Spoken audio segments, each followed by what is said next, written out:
Well, hello and welcome. I'm Sue Britz. And I'm Tina Lokkbakk. Welcome to our next session of Retired. It's the podcast where we talk about what life is like when we put on new tread, new wheels that move us to our next adventure. And today, Tina, we are going to be talking about courage, moral courage. You know, this is that quality that kind of goes against our natural instincts. Normally, you have that flight or fight response and you shy away from some event because you want to preserve your well-being. And that's a natural and good thing for human beings to do. However, we live in a culture, we live in a society, and in order to protect that society, we have to sometimes have that moral fortitude in order to preserve that. And courage, I'm learning, and in this context, it's not just physical. It's actually societal, the fear of ostracization. It's a different kind of courage we're going to talk about today. Well, I think they go on one-on-one because survival is not just your physical survival, but when you live in a society, that is your physical survival and quality of life as well. I mean, if something impacts you with danger to your bodily harm, it's not such a far reach to think that bodily harm can be threatened because of social our social media stuff. It's bodily harm, but it's also maintaining the structures of our society and civilization. So our title today then is Courage to Counter Cultural Expectations.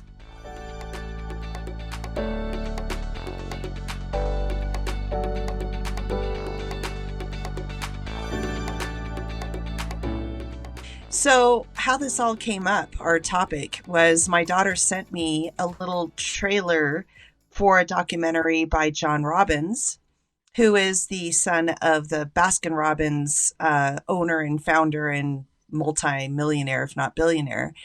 And I was astounded because it's basically him saying to his dad, I do not want your billions. I do not want to be a part of this industry that you're in for a multitude of reasons. And he was 21 when he basically wrote away all of his rights to an inheritance. And I said, Sue, this is kind of amazing. I'm intrigued by it. So did you watch the whole thing? I only watched the trailer. It is not a film that is in regular media. It'd be something you'd have to, yeah. Well, I mistakenly, I was so wanting to watch it that I not only downloaded it on my phone for the 7-day trial and linked it to PayPal. I also then couldn't get it to mirror on my TV, so I ended up pressing it on Prime, which automatically put me in membership as well. So now I'm stuck and I have to cancel twice, and I tried to watch the whole thing. And it was very slow, not quite as intriguing. So I recommend to everyone to watch the trailer for sure and just think about it. But the entire thing was a little bit slow. Well, and that's the thing is that like watching a trailer, talking about an idea, that's what's going to be the powerful, meaty stuff. So good. We're having this conversation then now. I do have to interject though. I'm hearing lots of dog barking in the background. Is that Gigi or? No. Okay. No, it must be from the outside world. Not Gigi at all. Okay. Well, I'm glad. By the way, you haven't sent me that picture of Gigi. We need to put that up on our social media because she's a cutie, and we need to put a face to the name to the barking. Yeah. So just a reminder on that one. It's okay to hear dog barking in the background. I don't mind it, unless it were to go on all night long. Well, you know what? Well, I see that Tina has just closed her window, so we won't hear that outdoor sound so much anymore. But you know what? That brings up we could relate to this topic. As a pet owner, do you have the moral fortitude to to confront that, and how do we confront pet owners about all kinds of behaviors? But that'll take us off the track a little bit. Maybe that's a good topic. I think it's an excellent I think topic. it's a real everyday topic, so I just wrote it down. So we're good. Good. We'll come back to that. Okay. Thanks, Sue. But back to this one. Tell me some more about your gut reaction to this topic, based on that trailer you saw and the film that you saw. So I think what's intriguing me right now on this part of my life with the retiring, with not having a retirement in place, like I can't live off of my retirement from having quit teaching, yet I quit teaching.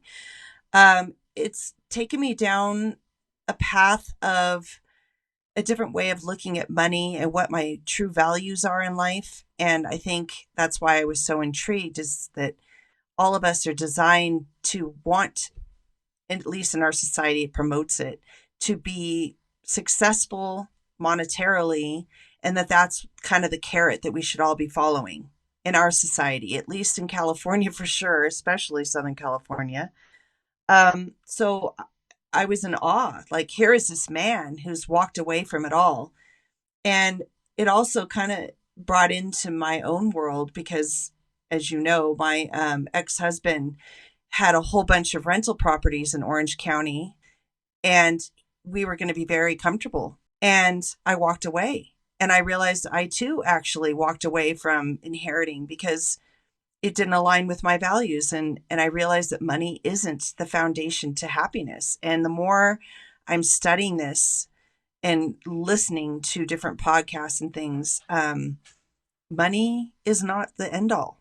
It's important. Don't get me wrong. I'm kind of still terrified about this whole retirement, but at the same time, I'm peaceful. I just believe it will all work out. And I cannot remain married, for instance, to have monetary security. There's more to life than that. I understand. I think, when the big carrot is standing out there, like, oh, here you go. Here's the money and all the promise that money has, like you say, with how culture really values that. It, it's that eternal question is like, is it worth your soul? Is it worth your integrity? Is it worth your life? Yeah, that's a good question. Well, so part of the podcast I've been listening to, and I connected them all, Mel Robbins, Rich Roll, Jay Shetty, and now John Robbins. These are all people that altered their course in life because how they saw the world was not in integrity with who they were.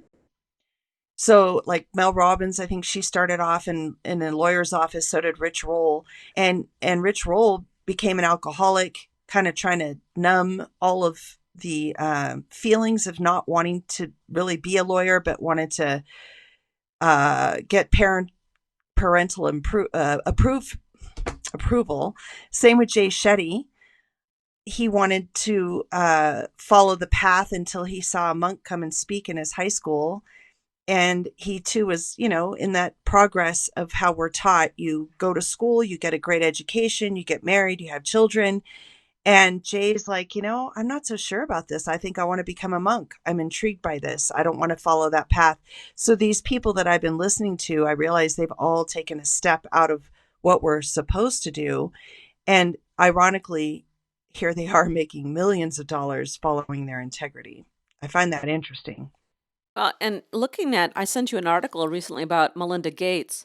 When she and Bill Gates divorced, they had an incredible foundation that tried to tackle so many of our society's ills, a lot to do with kids' health and so forth. And then she's now, her organization is now different from his, managed and run differently, and it more aligns with her way of thinking. And there's a lot of power in that.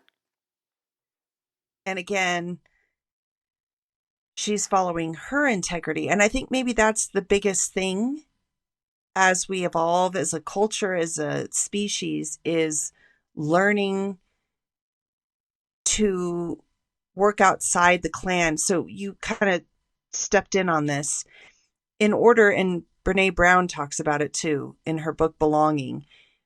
You know, in our primal days or primal years, we had to work as a clan to survive. And we still do because we need people, but our clan opportunities have broadened. You don't have to stick to the clan that lives around you. Now we can go globally and find people that fit. So I think where we have a freedom now that we didn't before is finding people throughout the world that align with our values. And that really wasn't an option before, but I think that is also the beginning of the change of things. So it's not as scary to step out because there will be other people like you. You just have to find them. Yeah, I think there's a lot of irony in that it's both safe and not at the same time. So That's it's true. always very interesting. But basically, you come down to this question of, you know, can you live with yourself if you don't act? Um, or do you live with yourself and live and learn and make changes? I think when you're confronted with individual acts, then you can live and learn from it. But when that's ongoing dilemma of a question of whether this matches your moral compass, then it's something you're going to have to take some action on. And really, it's not even just a moral. So I'm thinking about my daughter, my youngest daughter right now, kind of really proud of her. She really didn't know what to study. So she just kind of haphazardly picked psychology. But as time has worn on, her real passion is singing. And again, this is an example of we're not supposed to pick the arts because it's not practical. And yet I'm proud of her because she's stood up against what society says we should be doing, right? She should be getting a business degree, a psychology, something practical. And instead she's like, you know what? This is my passion. This is what I like to do. And so I want to study it. And I'm so proud of her in that she's even taken out a loan. She's going to London to meet with a former opera singer who is now an instructor who is working with her voice for an entire week in London. Like, how cool is that? But where I'm more amazed is that she is willing to financially invest in herself because she's that committed. And I'm learning. So it's not just sometimes a moral thing. This is what my heart's telling me to do. And you can't shut down your heart either. It's, she's not hurting anybody by studying psychology and hating it. In the end, she might. But I think it's a maybe moral is to yourself specifically. And her moral heart says, sing. And I think that took courage to stand up because a lot of people are saying, what? And in fact, most people, when I say, yeah, she's studying opera, and everybody always says, well, what are you going to do with that? Thoughts? Well, sing. Right.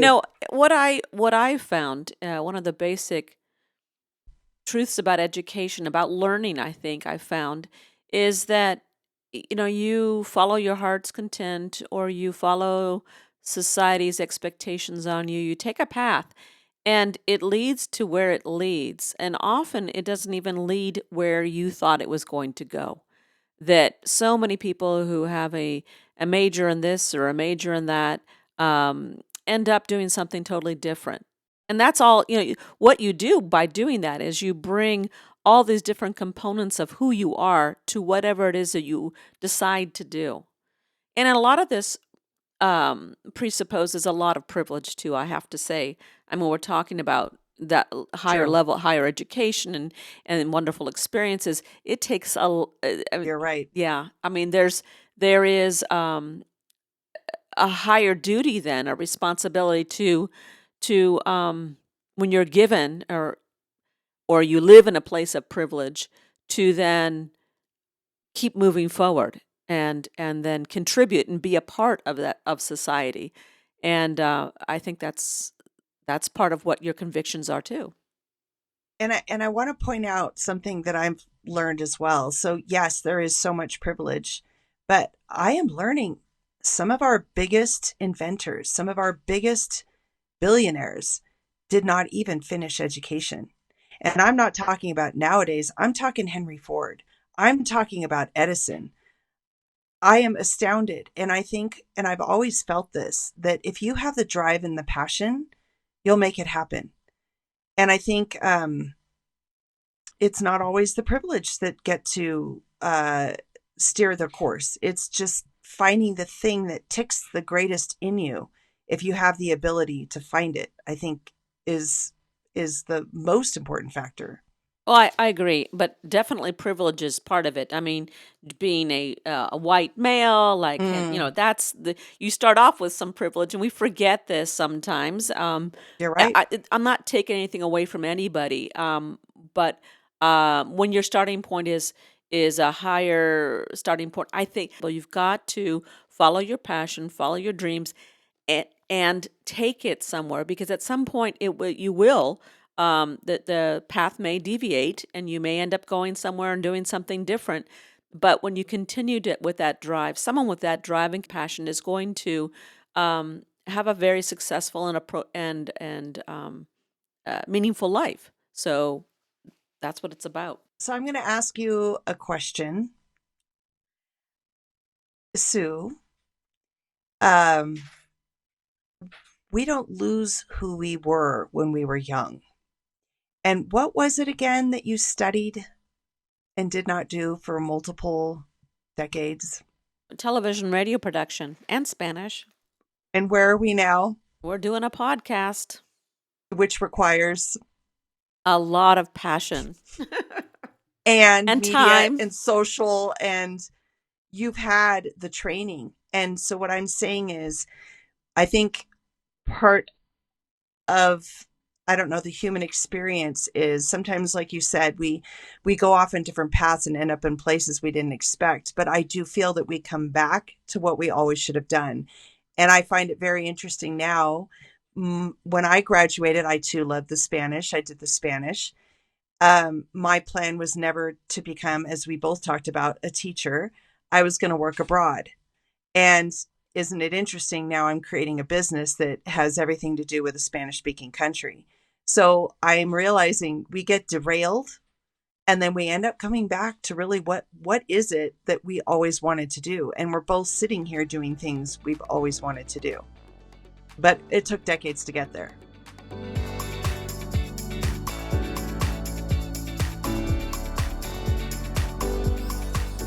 All right. Well, we did. We took different paths and we got where we wanted to go. Coming back to this idea of moral courage and kind of putting it in the idea of what a teacher is.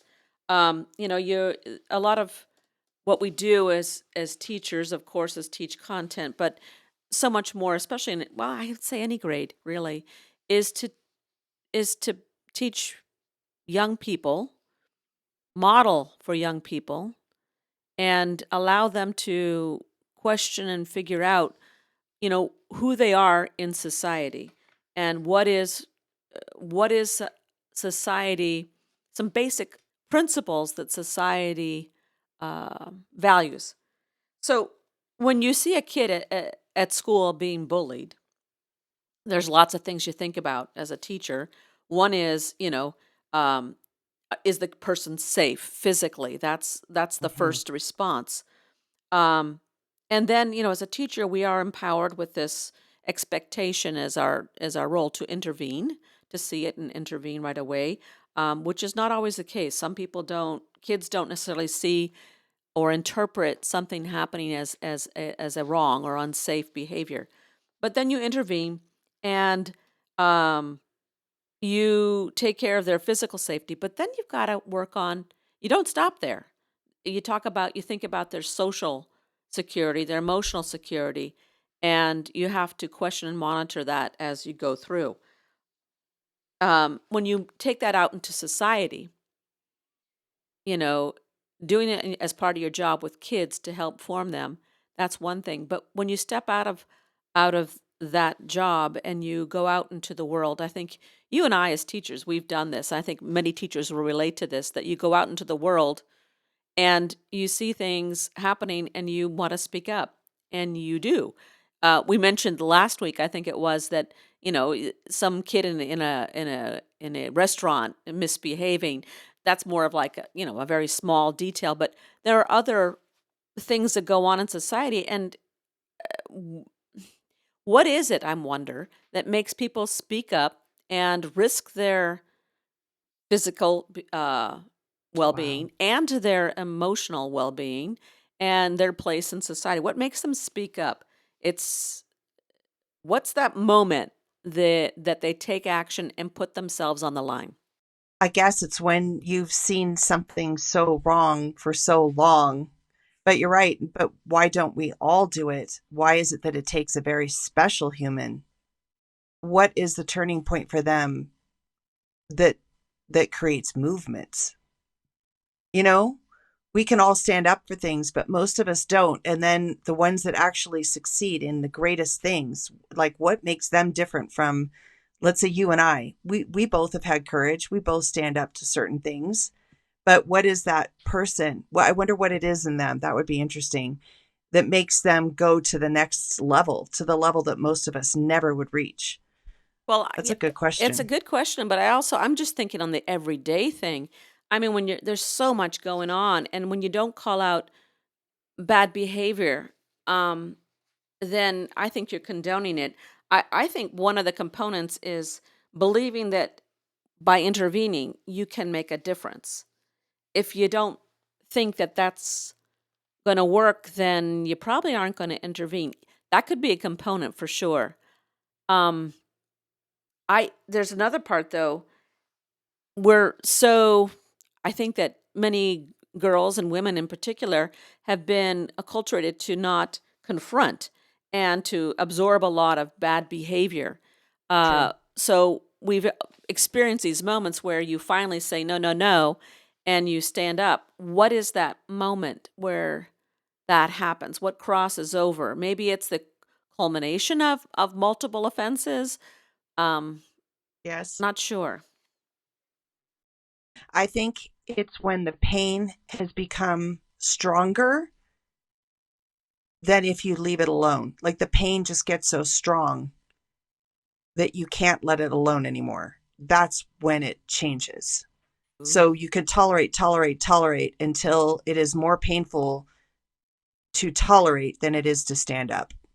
I think you're onto something here. And as an observer seeing others in pain and Mm. nothing happening, that's when we speak up as well.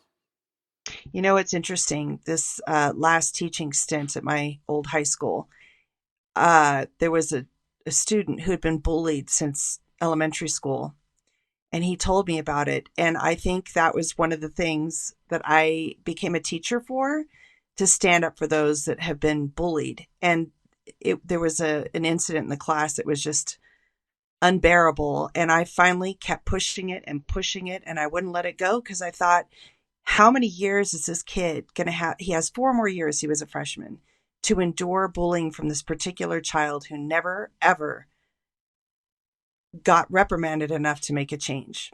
Is that sad? But finally, because I wouldn't let it go, I really felt like a pit bull on this one.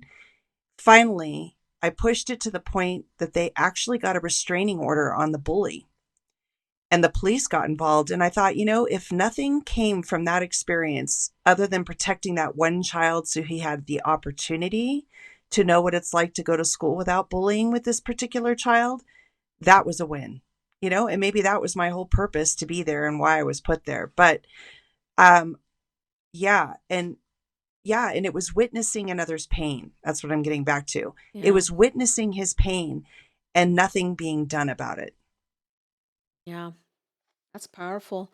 I mean, I think that there's that cognitive dissonance you when you have this deeply held belief and Ooh. respond.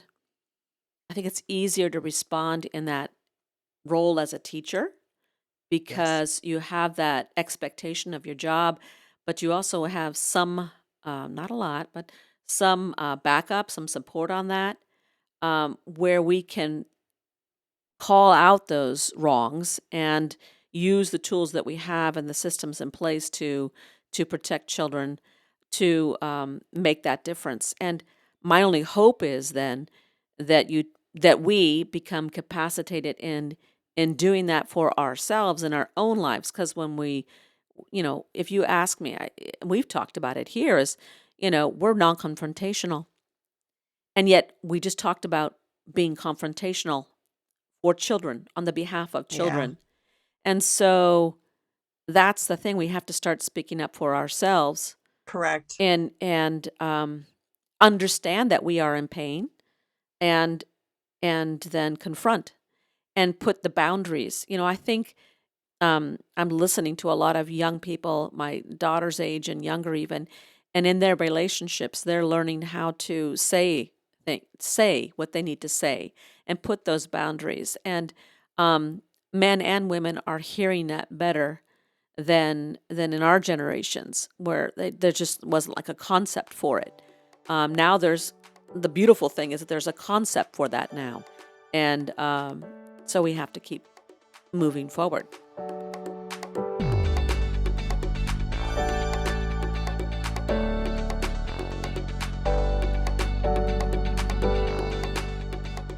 Okay, so there was a quote in that movie called Love Over Money. That was the John Robbins, putting in a plug on Gaia. Quote, "It is no measure of sanity to be well adjusted to an insane society."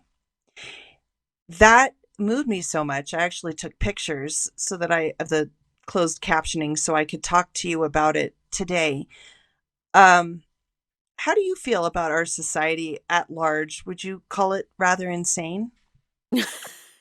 Yeah, pretty much. I mean, and we participate in it willingly and complain along the way, and take all its advantages along the way. We are active participants in that. Yes, and yes. And I really believe that what we are doing to the planet is so insane. I think that we are so dissociated in how we are destroying it so quickly. I don't believe there's much time left. And yet that what he was saying is we're all kind of dutifully pretending that it's not happening, which is insanity. And so that quote really struck with me. And I think the desire for money, and that is our ultimate goal, at least in America, a capitalist view. And I'm not saying it's wrong. It's how we use the money to create more things so that we can buy more things and keep going with that.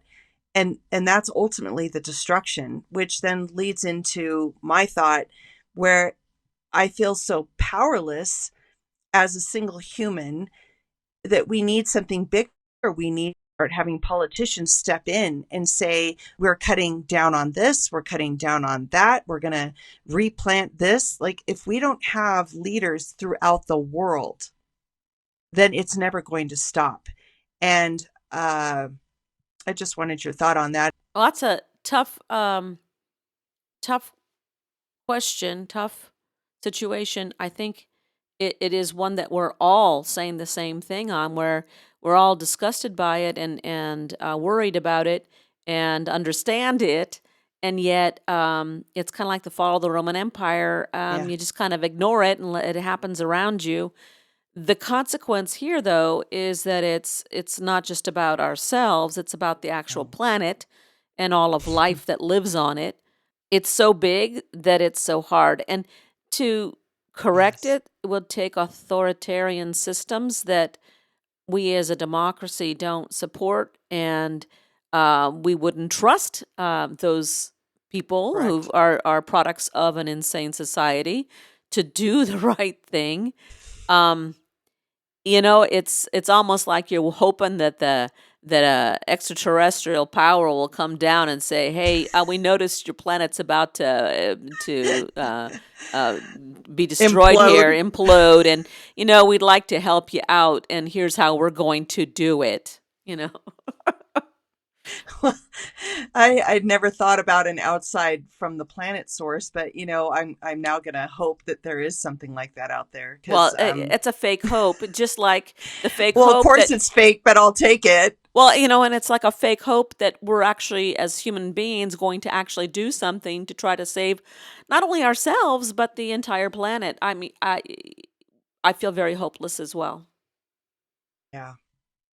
Such a happy note we're ending on.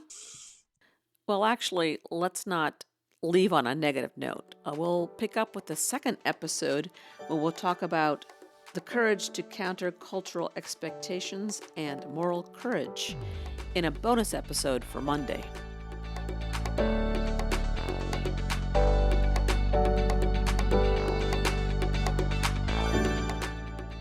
That wraps up this episode of Retired. Thanks for listening. Join us next week on our next adventure. Until then, please feel free to lend your feedback or ask questions by emailing us at retiredpodcastnewtread@gmail.com. You're invited to follow us on Facebook at Retired Podcast New Tread. Check the show notes for links and contact information. Retired is co-hosted by Sue Britz and Tina Lokkbakk. It is produced, directed, and edited by me, Sue Britz. Music and graphics are by me too. Please click to subscribe so you won't miss your chance to join our retired road trip.